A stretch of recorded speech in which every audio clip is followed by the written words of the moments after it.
Hi guys, Tracy here with another scrapbooking process video. Today I'm doing another 12 by 12 page, and I had printed up all of these photos with the knowledge that I was going to be doing a series of 12 by 12 layouts all kind of in a row. And so I had printed up a couple of these photos just from the past several months. Some of them are fairly old and some of them are newer. And I just put them all in that little pouch that you saw with the gold stars all over it. And so I'm starting off with these photos, and I'm not entirely sure which one I'm going to scrapbook at this time, but I know it's going to be a photo of Sophie, which is my younger daughter. So I'm just pulling out the same little kit, and I use the word kit loosely here, but the same little kit of supplies that I had pulled out in my last video. So that was my last 12 by 12 layout. It used the same collection. And this is just a collection of scrap paper that I picked out of my scrap bags that I keep.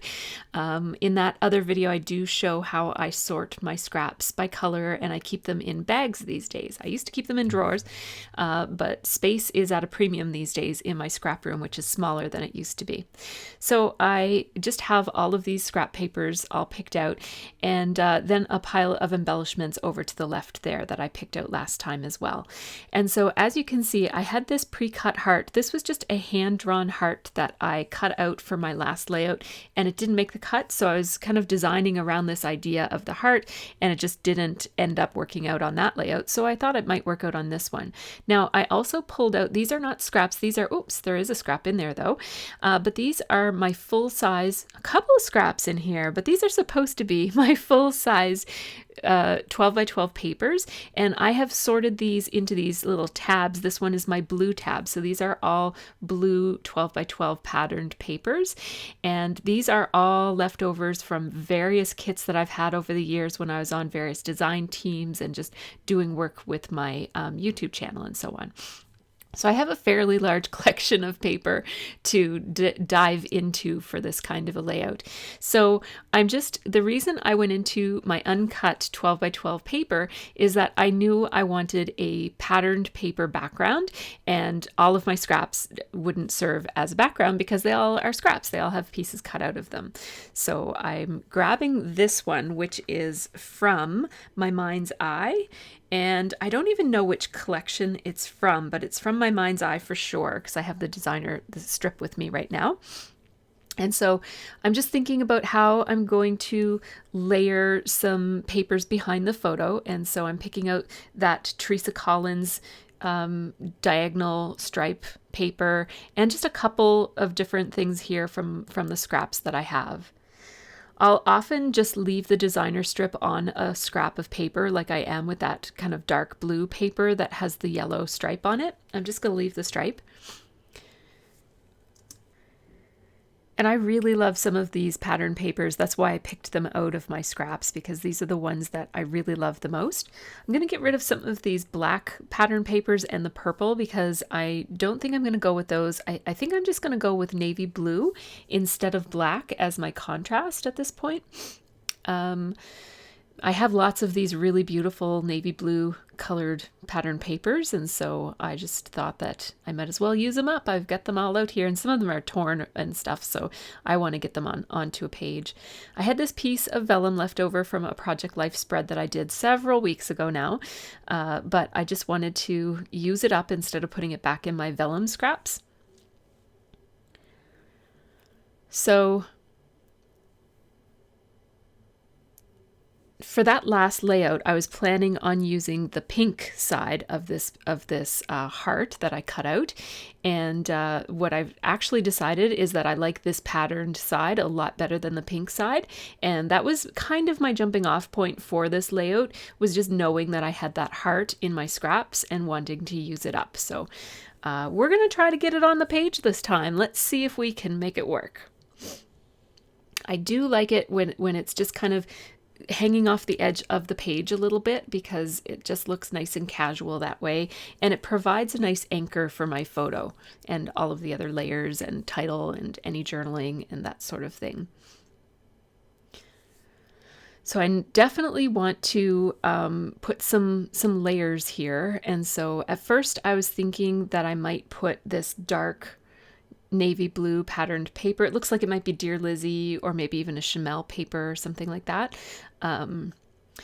And I thought I'd use it there. I like to do this. This is sort of like using a ledge to sit my photo on. And if you've followed my channel for a while, I used to talk a lot about this idea of having a ledge and then designing around it, and your photo can sit on it or your title can sit on it.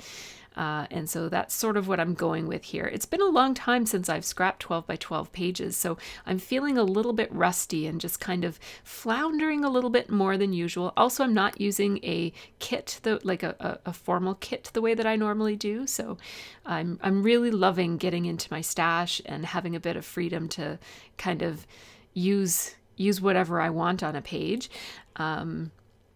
But on the other hand, it's also a little bit challenging because you could use anything. And I have hundreds of things in this room that I could easily put on this page, but nobody would want to see a page with hundreds of things on it. So I have to kind of narrow it down. And that's the challenge when you're scrapping from your stash, is just narrowing it down. So I knew I wanted something long and thin as that kind of ledge that my photo is going to sit on. And so I went into my drawer. I have a drawer just for borders, because there was a time when scrapbooking companies used to always put out a separate sticker sheet that was just borders. Or not every single company, but lots of companies. And Crepe Paper was one of those, and October Afternoon was one of those. And so I also noticed that I had these wood veneer borders as well. They're from an old product from Studio Calico. They probably don't make those anymore. And I also grabbed this strip. So in amongst my borders, I also have some anything that's like a strip that I had no other place to store. I would put in this drawer with my border stickers. And so that's why I have that there. And I also pulled out that sticker sheet that's probably a Crepe Paper design from before. It looks like it might be Maggie Holmes or something like that. I used to have a very good memory for these things, and it's been so long since I've scrapbooked, I'm starting to lose it. So I really like how those numbers look.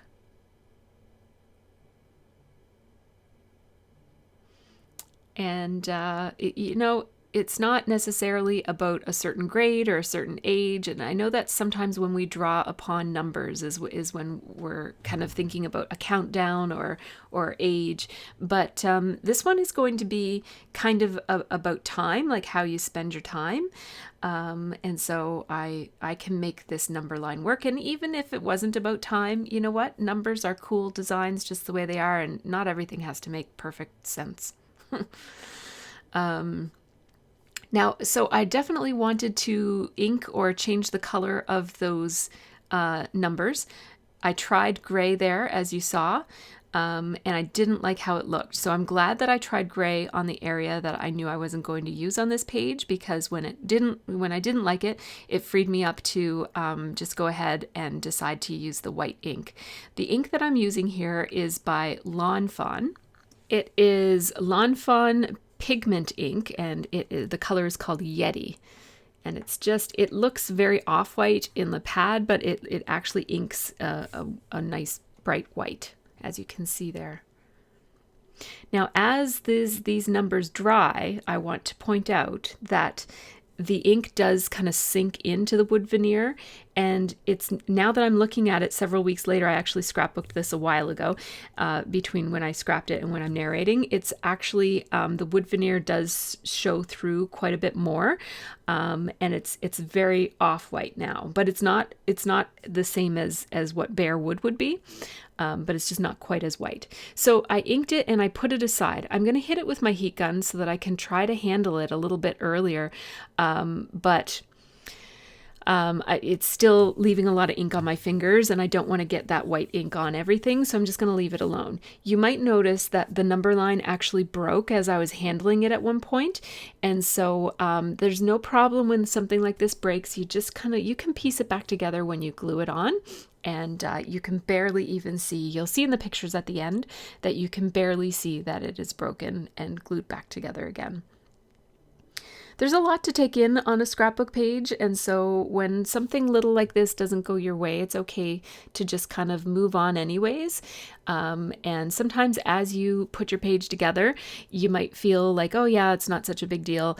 And if it is a big deal, maybe you could put a sticker on top of it or put a little flower there, or sprinkling little drops everywhere of ink is another really great way to cover up mistakes and just kind of like make something look kind of almost like purposely messy.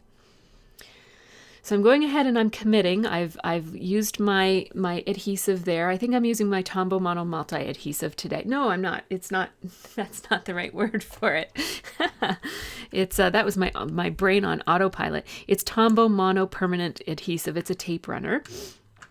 And it's what I use when I'm not using my ATG. I was just a little bit too lazy to refill my ATG. It's not that hard, but I just didn't want to do it. So I'm looking for titles here. And so you saw me glue down the heart, and I glued down my layers behind my photo, and then I glued down that little vellum strip as well. And now I'm just trying to think about what kinds of embellishments I might want to use. So these are all things that I pulled out of my stash for my last video. And in that last video at the very beginning, I did go through how I went through my Clip It Up and pulled these off. And I was trying to use up some of them, and I it's only been 2 layouts, but I haven't used any of them up already yet. So I like this Life is Good Here title. And these are a set of thickers. They're called Good Things. And I just hang them on my Clip It Up. I do repackage my thickers so that they're easier to take in and out of the package. And I do have some videos on my channel that show how I do that. I do it especially with letter stickers, but anything that I think I'm going to be reaching in and out of the package for, if it's 12 by 6, I typically will repackage it. So I just put the title on right there, and I like how that looks. It's nice and bold, but I feel like my heart is kind of disappearing on this page, so I'm just using my Sharpie pen to outline around the outsides of this, and I'm just doing it fairly messy, like a sketchy look, where I'm just kind of outlining multiple passes so that it looks just kind of messy and sketchy. And that just gives a little bit more boldness there. And then I switched pens because the Sharpie pen is not a permanent marker. So this is my Slick Surface Writer that I prefer. It's the Stettler Lumo color, and I use it in a fine tip for my outlining most of the time. I do have a medium tip as well, but it gives a much more bold look. So the fine tip I find is a bit more versatile. So I have this sticker. These are crepe paper stickers, and this one says hello. I'm stapling it in place both for a design element, but also because those stickers tend to pop off, and they're very old, and they were never all that sticky even to begin with. So I'm trying to design keeping in mind that that number line is going to be below, so I don't want to put anything there because it'll just be covered up by the number line. I wanted something over here in this corner, like a little cluster of some sort. So I'm going to stick these 2 tags together so that they look like they're layered. And what I'm doing right now is I'm actually reaching into my drawer and grabbing some fibers here. I have this thread from Stampin' Up. I always mean to re-roll my thread onto some type of a spool so it doesn't have those harsh edges on it, but I've been doing it this way for years, and it's just the way it is. Yeah, at some point I'll re-spool that. I've gone through a lot of packages of that Stampin' Up thread and haven't respooled it yet. So this is what I'm doing because I just kind of like rub it through my fingers and just like the oils from my fingers. And if it's really being really stubborn, what I'll do is I might even put a little bit of water on my fingers and just twist the fibers through my fingers, and it just kind of relaxes them so that it doesn't have that harsh corner on it. I'm just using my roller date stamp. This is my Studio Calico roller date stamp from many, many years ago, but it's one of my few that still has the current year in it. So that's the one. It also happens to be one of my favorites anyways. I like the phrases, but I didn't stamp the phrases. I just stamped the date. And it says, I can't even see it because I covered it. It's something 2020. It was after we finished our fireplace, so I guess December 2020. Yeah, the Christmas tree is there, so it must be December 2020. So remember these little fibers. These are like little stickers, but it's a ribbon with an adhesive backing on it. It's really, really beautiful. It's this soft cotton fabric, and this I'm pretty sure came in a kit at some point. It's probably very, very old. It might be from back in my Studio Calico kit days, which was, a very long time ago when I got Studio Calico scrapbooking kits. Boy, that might have been like 2010-ish. So I'm just putting those down, and they will serve as my journaling lines. They're going to anchor my journaling, and they're also going to provide a little bit of balance with the dark and heaviness of the title. So it brings some heaviness down on the page. Also, of course, her sweater is reading as a really dark color as well because of the black and white photo. And so that just kind of spreads the black around on the page a little bit. At this point, it would have been, I'm realizing that now that I know that I'm going with these really bold black elements, it would have been nice to have some black layered behind my photo. Remember early on, I made that judgment call that I'm going to go with navy blue as my kind of bold color in the layers. In second thought, it might have been better to do the black, but I didn't know what direction this was going to go in when I was doing that. As you see, I'm just adding a couple of stickers every here and there, but I'm keeping them in two clusters. So one is over here on the side, and the other is up in the top left-hand corner of my photo and the layers that are behind it. So this set of stickers is also, it's another set of thickers, and they're called, I don't know what they're called. I'm reading Crique, Creek. It also looks like Circo, which I think would be the, yeah, I'm not sure how you pronounce these. I don't know why I'm having such a hard time figuring out. Anyhow, it's from some collection. They're puffy stickers, and I can't remember. They look like they might be Amy Tangerine, or they could be, yeah, I'm not sure.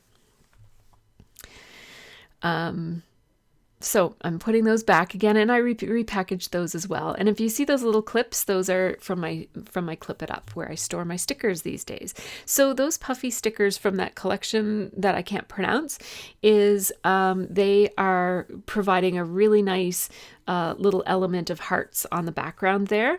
And what I'm going to do is add some little splatter on both of those places.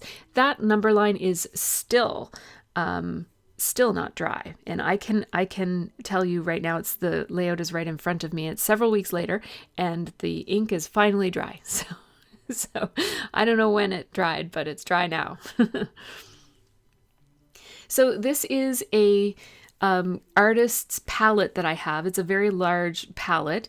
It's made out of plastic, and I used to use it quite often on my channel. You might not have seen it for a while, but I took a piece of packing tape and I just added some parchment paper across the top of it so that I can use it as like where that paper is, like across the top of that white artist's palette. My computer screen is right there. Oh, pardon me, I had a little frog in my throat.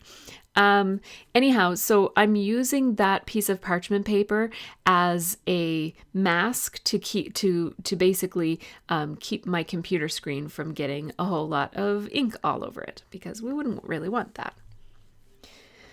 I'm also going to, I keep a little drawer where I keep just extra packaging on hand that I can use for this very reason. It's just for masking, and I just don't want those splatters to land in certain places, so I'm just going to mask that off so that they land in the places that I want them to land. The colors of ink that I'm using, and these are fairly old inks, I'm using Mr. Huey's Sky and also Mr. Huey's Skyscraper.